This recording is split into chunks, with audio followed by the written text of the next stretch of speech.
Hello friends, PSC help മൈനിലേക്ക് എല്ലാവർക്കും സ്വാഗതം. ഞാൻ രാമൻ. വരാൻ പോകുന്ന പ്യൂൺ അറ്റൻഡർ പരീക്ഷയ്ക്കും LDC ഖാദി ബോർഡ് പരീക്ഷയ്ക്കും ആവശ്യമായ മുൻവർഷ ചോദ്യപേപ്പറിലൂടെയുള്ള 11ാം ഭാഗമാണ് നമ്മൾ ഇന്ന് പഠിക്കാൻ പോകുന്നത്. നമ്മൾക്ക് തുടങ്ങാം. കണ്ണൻ പാട്ട്, കുയിൽ പാട്ട് എന്നീ കൃതികളുടെ കർത്താവ് സുബ്രഹ്മണ്യ ഭാരതി. കണ്ണൻ പാട്ട്, കുയിൽ പാട്ട് എന്നീ കൃതികളുടെ കർത്താവാണ് സുബ്രഹ്മണ്യ ഭാരതി. 2017 വള്ളത്തോൾ പുരസ്കാരം ലഭിച്ചത് ആർക്ക്? പ്രഭാവർമ്മ. 2017 വള്ളത്തോൾ പുരസ്കാരം ലഭിച്ചത് പ്രഭാവർമ്മ. 2018 വള്ളത്തോൾ പുരസ്കാരം ലഭിച്ചത് M മുകുന്ദൻ. 2018 വള്ളത്തോൾ പുരസ്കാരം ലഭിച്ചത് M മുകുന്ദനാണ്. ഉത്തരേന്ത്യൻ സമതലങ്ങളിൽ വീശുന്ന ഉഷ്ണക്കാറ്റ് ഏത്? ലു. ഉത്തരേന്ത്യൻ സമതലങ്ങളിൽ വീശുന്ന ഉഷ്ണക്കാറ്റാണ് ലു. 0 ഡിഗ്രി രേഖാംശ രേഖ എന്നറിയപ്പെടുന്നത് ഗ്രീനിച്ച് രേഖ. 0 ഡിഗ്രി രേഖാംശ രേഖയാണ് ഗ്രീനിച്ച് രേഖ. മക്മോഹൻ അതിർത്തി രേഖ വേർതിരിക്കുന്നത് ഇന്ത്യയെയും ചൈനയെയും. ഇന്ത്യയെയും ചൈനയും വേർതിരിക്കുന്ന അതിർത്തി രേഖയാണ് മക്മോഹൻ രേഖ. ഏതു വർഷം മുതലാണ് UNDP ജൂലൈ 11 ലോക ജനസംഖ്യാ വർഷമായി ആചരിക്കാൻ തുടങ്ങിയത്? 1989. UNDP ജൂലൈ 11 ലോക ജനസംഖ്യാ വർഷമായി ആചരിക്കാൻ തുടങ്ങിയത് 1989 മുതലാണ്. കേസരി, മറാത്ത എന്നീ പത്രങ്ങൾക്ക് നേതൃത്വം നൽകിയതാര്? ബാലഗംഗാധര തിലക്. കേസരി, മറാത്ത എന്നീ പത്രങ്ങൾക്ക് നേതൃത്വം നൽകിയത് ബാലഗംഗാധര തിലകനാണ്. 2017 ജ്ഞാനപീഠ പുരസ്കാരം ലഭിച്ചത് ആർക്ക്? കൃഷ്ണ സോപ്തി. 2017 ജ്ഞാനപീഠ പുരസ്കാരം ലഭിച്ചത് കൃഷ്ണ സോപ്തിക്കാണ്. 2018 ജ്ഞാനപീഠ പുരസ്കാരം ലഭിച്ചത് അമിതാഭ് ഘോഷ്. 2018 ജ്ഞാനപീഠ പുരസ്കാരം ലഭിച്ചത് അമിതാഭ് ഘോഷിനാണ്. താഴെ കൊടുത്തിരിക്കുന്നവയിൽ പ്രത്യക്ഷ നികുതി ഏത്? കോർപ്പറേറ്റ് നികുതി. പ്രത്യക്ഷ നികുതിയാണ് കോർപ്പറേറ്റ് നികുതി. പൈച്ചി രാജ എന്നും കൊട്യോട്ട് രാജ എന്നും ബ്രിട്ടീഷ് രേഖകളിൽ വിശേഷിപ്പിക്കുന്ന രാജാവാണ് പഴശ്ശി രാജ. പൈച്ചി രാജ എന്നും കൊട്യോട്ട് രാജ എന്നും ബ്രിട്ടീഷ് രേഖകളിൽ വിശേഷിപ്പിക്കുന്ന രാജാവാണ് പഴശ്ശി രാജ. കേരളത്തിൽ ആദ്യം റെയിൽവേ പാത നിർമ്മിച്ചത് ബ്രിട്ടീഷുകാർ. കേരളത്തിൽ ആദ്യം റെയിൽവേ പാത നിർമ്മിച്ചത് ബ്രിട്ടീഷുകാരാണ്. പ്രത്യക്ഷ രക്ഷാ സഭയുടെ സ്ഥാപകൻ കുമാരഗുരുദേവൻ. പ്രത്യക്ഷ രക്ഷാ സഭയുടെ സ്ഥാപകനാണ് കുമാരഗുരുദേവൻ. ആരുടെ ജന്മദിനമാണ് ദേശീയ ഏകതാ ദിവസായി ആചരിക്കുന്നത്? സർദാർ വല്ലഭായ് പട്ടേൽ. ദേശീയ ഏകതാ ദിവസായി ആചരിക്കുന്നത് സർദാർ വല്ലഭായ് പട്ടേലിന്റെ ജന്മദിനമാണ്. സ്വാതന്ത്ര്യത്തിനു ശേഷം രൂപീകരിച്ച സംസ്ഥാന പുനഃസംഘടനാ കമ്മീഷന്റെ അധ്യക്ഷൻ ആരായിരുന്നു? ഫസൽ അലി. സംസ്ഥാന പുനഃസംഘടനാ കമ്മീഷന്റെ അധ്യക്ഷൻ ഫസൽ അലി ആയിരുന്നു. റൂർക്കേല ഇരുമ്പുരുക്ക് വ്യവസായശാലയ്ക്ക് സാമ്പത്തിക സഹായം ചെയ്ത വിദേശ രാജ്യം ഏത്? ജർമ്മനി. റൂർക്കേല ഇരുമ്പുരുക്ക് വ്യവസായശാലയ്ക്ക് സാമ്പത്തിക സഹായം ചെയ്ത വിദേശ രാജ്യമാണ് ജർമ്മനി. ലോകത്തിലെ ഏറ്റവും വലിയ ലാവ പീഠഭൂമി ഡെക്കാൻ പീഠഭൂമി. ലോകത്തിലെ ഏറ്റവും വലിയ ലാവ പീഠഭൂമിയാണ് ഡെക്കാൻ പീഠഭൂമി. ഇന്ത്യയുമായി ഏറ്റവും കുറച്ച് അതിർത്തി പങ്കിടുന്ന രാജ്യം അഫ്ഗാനിസ്ഥാൻ. ഇന്ത്യയുമായി ഏറ്റവും കുറച്ച് അതിർത്തി പങ്കിടുന്ന രാജ്യമാണ് അഫ്ഗാനിസ്ഥാൻ.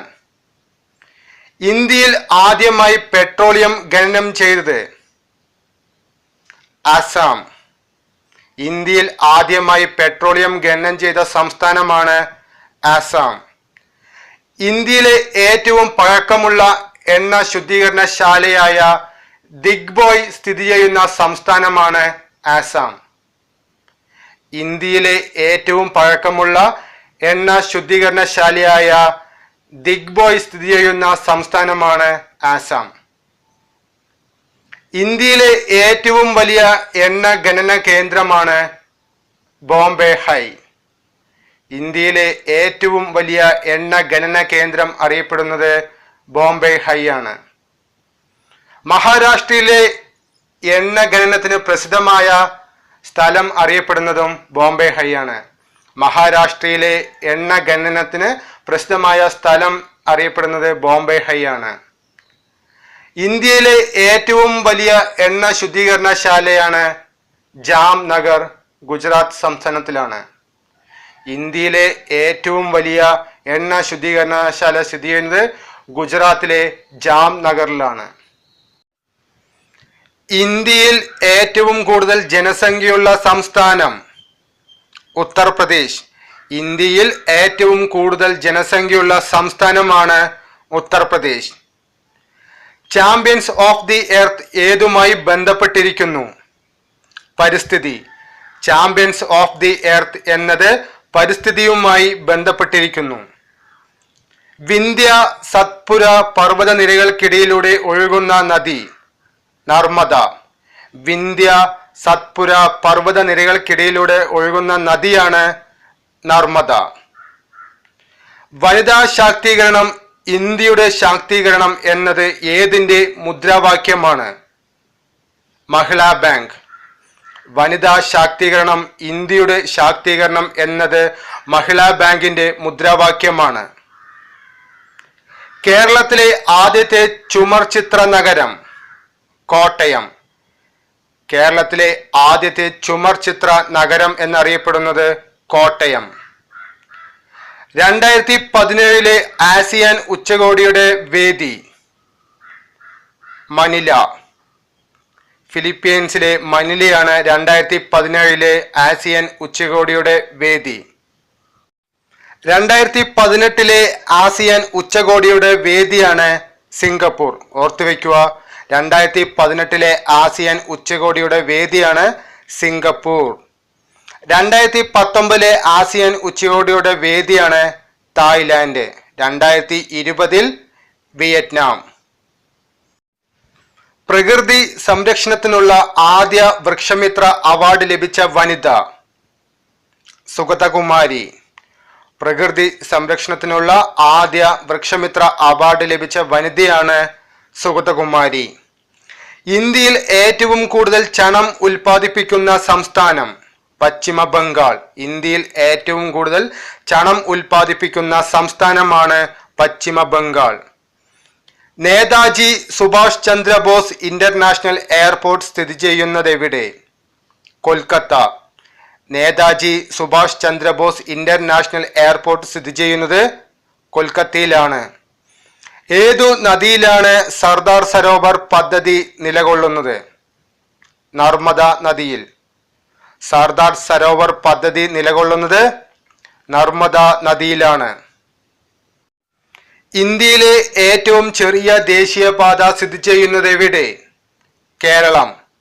ഇന്ത്യയിലെ ഏറ്റവും ചെറിയ ദേശീയപാത സ്ഥിതി ചെയ്യുന്നത് കേരളത്തിലാണ്. ഇതിന്റെ പുതിയ പേര് NH 966B. പഴയ പേര് NH 47A. ഇത് ബന്ധിപ്പിക്കുന്ന സ്ഥലങ്ങൾ കുണ്ടന്നൂർ മുതൽ വെല്ലിംഗ്ടൺ ദ്വീപ് വരെ.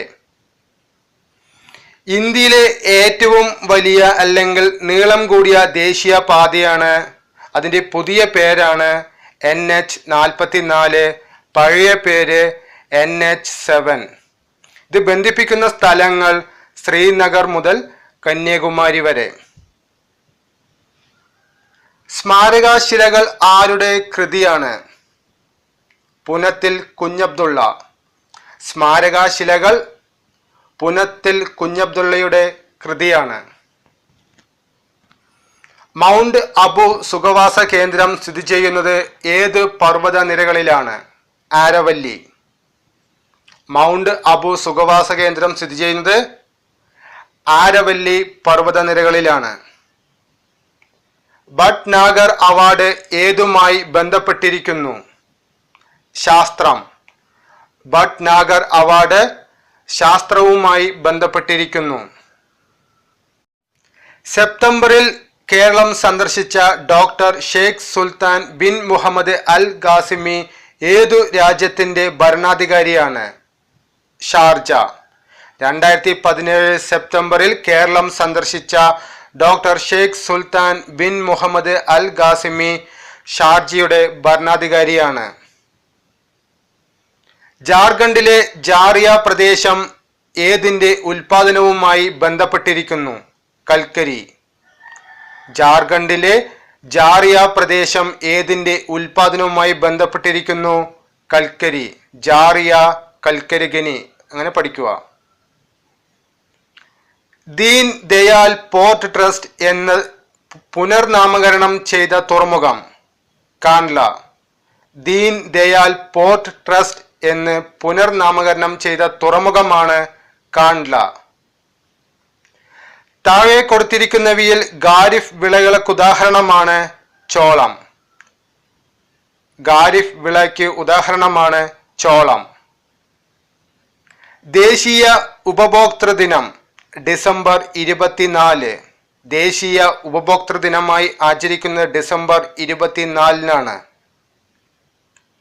ഇന്ദ്രാവതി, ശബരി എന്നിവ ഏതു നദിയുടെ പോഷക നദികളാണ്? ഗോദാവരി. ഇന്ദ്രാവതി, ശബരി എന്നിവ ഗോദാവരിയുടെ പോഷക നദികളാണ്. ചെന്നൈ ഉൾപ്പെട്ട തീരസമതലം? കോറമാൻഡൽ. ചെന്നൈ ഉൾപ്പെട്ട തീരസമതലം അറിയപ്പെടുന്നത് കോറമാൻഡൽ എന്നാണ്. ആദ്യമായി GST നടപ്പിലാക്കിയ രാജ്യം? ഫ്രാൻസ്. ആദ്യമായി GST നടപ്പിലാക്കിയ രാജ്യമാണ് ഫ്രാൻസ്. കേരള വനിതാ കമ്മീഷന്റെ ആദ്യ ചെയർപേഴ്സൺ? സുഗതകുമാരി. കേരള വനിതാ കമ്മീഷന്റെ ആദ്യത്തെ ചെയർപേഴ്സൺ ആണ് സുഗതകുമാരി. സംസ്ഥാന അഴിമതി കേസുകൾ പരിശോധിക്കുന്നതിന് രൂപം നൽകിയിരുന്ന സ്ഥാപനം? ലോകായുക്ത. സംസ്ഥാന അഴിമതി കേസുകൾ പരിശോധിക്കുന്നതിന് രൂപം നൽകിയ സ്ഥാപനമാണ് ലോകായുക്ത. കേന്ദ്ര അഴിമതി കേസുകൾ പരിശോധിക്കുന്നതിന് രൂപം നൽകിയ സ്ഥാപനമാണ് ലോക്പാൽ. കേന്ദ്ര അഴിമതി കേസുകൾ പരിശോധിക്കുന്നതിന് രൂപം നൽകിയ സ്ഥാപനമാണ് ലോക്പാൽ. ഓർത്തുവെക്കാം, കേന്ദ്രത്തിലാണല്ലോ പാർലമെന്റ് ഉള്ളത്. അപ്പോൾ പാർലമെന്റിൽ പാ, ലോക്പാലിലും പാ എന്നുണ്ട്. അങ്ങനെ ഓർത്തു വയ്ക്കുക. ഇന്ത്യയിൽ മുഖ്യ തെരഞ്ഞെടുപ്പ് കമ്മീഷനെ നിയമിക്കുന്നത് ആര്? രാഷ്ട്രപതി. ഇന്ത്യയിൽ മുഖ്യ തെരഞ്ഞെടുപ്പ് കമ്മീഷനെ നിയമിക്കുന്നത് രാഷ്ട്രപതിയാണ്. ബഹുജന ഹിതായ ബഹുജന സുഖായ എന്നത് ഏതിന്റെ ആപ്തവാക്യമാണ്? ആകാശവാണി. ബഹുജന ഹിതായ ബഹുജന സുഖായ എന്നത് ആകാശവാണിയുടെ ആപ്തവാക്യമാണ്. Indian Space Research Organisation ISRO നിലവിൽ വന്നത് എന്ന്? 1969. ISRO നിലവിൽ വന്നത് 1969. 1857 ഒന്നാം സ്വാതന്ത്ര്യ സമരത്തിൽ കാൺപൂരിൽ ലഹള നയിച്ചത് ആര്? നാനാ സാഹിബ്. 1857 ഒന്നാം സ്വാതന്ത്ര്യ സമരത്തിൽ കാൺപൂരിൽ ലഹള നയിച്ചത് നാനാ സാഹിബാണ്. ഗോളിയോറിൽ ലഹള നയിച്ചത് റാണി ലക്ഷ്മിബായി. ഗോളിയോറിലും ഝാൻസിയിലും ലഹള നയിച്ചത് റാണി ലക്ഷ്മിബായി തന്നെയാണ്. ലക്നൌവിൽ ലഹള നയിച്ചത് ബീഗം ഹസ്രത്ത് മഹൽ. ലക്നൌവിൽ ലഹള നയിച്ചത് ബീഗം ഹസ്രത്ത് മഹൽ. ഡൽഹിയിൽ ലഹള നയിച്ചത് ബഹദൂർ ഷാ സെക്കൻഡ്. ഡൽഹിയിൽ ലഹള നയിച്ചത് ബഹദൂർ ഷാ സെക്കൻഡ്. കാരക്കൽ, മാഹി, പോണ്ടിച്ചേരി എന്നീ പ്രദേശങ്ങൾ ഏത് വിദേശ ശക്തിയുടെ നിയന്ത്രണത്തിൽ ആയിരുന്നു? ഫ്രഞ്ച്. കാരക്കൽ, മാഹി, പോണ്ടിച്ചേരി എന്നീ പ്രദേശങ്ങൾ ഫ്രഞ്ചുകാരുടെ നിയന്ത്രണത്തിൽ ആയിരുന്നു. അർദ്ധശാസ്ത്രത്തിന്റെ രചയിതാവ് ചാണക്യൻ. അർദ്ധശാസ്ത്രത്തിന്റെ രചയിതാവാണ് ചാണക്യൻ. വ്യാവസായിക മേഖലകളിൽ പുകയും മൂടൽമഞ്ഞും കൂടിക്കലർന്ന് രൂപം കൊള്ളുന്ന അന്തരീക്ഷ അവസ്ഥയാണ് സ്മോഗ്. വ്യാവസായിക മേഖലകളിൽ പുകയും മൂടൽമഞ്ഞും കൂടിക്കലർന്ന് രൂപം കൊള്ളുന്ന അന്തരീക്ഷ അവസ്ഥയാണ് സ്മോഗ് എന്ന് അറിയപ്പെടുന്നത്. സെക്കൻഡറി, ഹയർ സെക്കൻഡറി തലത്തിലെ വിദ്യാഭ്യാസം സാർവത്രികമാക്കുന്നതിനു വേണ്ടി രൂപവൽക്കരിക്കപ്പെട്ട വിദ്യാഭ്യാസ പദ്ധതിയാണ് രാഷ്ട്രീയ മാധ്യമിക് ശിക്ഷാ അഭിയാൻ. സെക്കൻഡറി, ഹയർ സെക്കൻഡറി തലത്തിലെ വിദ്യാഭ്യാസം സാർവത്രികമാക്കുന്നതിനു വേണ്ടി രൂപവൽക്കരിക്കപ്പെട്ട വിദ്യാഭ്യാസ പദ്ധതിയാണ് രാഷ്ട്രീയ മാധ്യമിക് ശിക്ഷാ അഭിയാൻ. ഈ വീഡിയോ നിങ്ങൾക്ക് ഉപകാരമായി എങ്കിൽ അത് ഞങ്ങളെ ലൈക്കിലൂടെ അറിയിക്കുക. ഈ വീഡിയോ നിങ്ങളുടെ സുഹൃത്തുക്കൾക്ക് ഷെയർ ചെയ്യുക. ഞങ്ങൾ അപ്ലോഡ് ചെയ്യുന്ന വീഡിയോ അതേ സമയം തന്നെ നിങ്ങൾക്ക് ലഭിക്കുന്നതിനായി സബ്സ്ക്രൈബ് ബട്ടൺ പ്രസ് ചെയ്ത് അതിനടുത്ത് കാണുന്ന ബെൽ ബട്ടൺ കൂടി പ്രസ് ചെയ്യുക. വിജയിച്ചവരുടെ പാത പിന്തുടരൂ. നിങ്ങളും വിജയത്തിലേക്ക് കുതിക്കൂ. All the best. Thank U.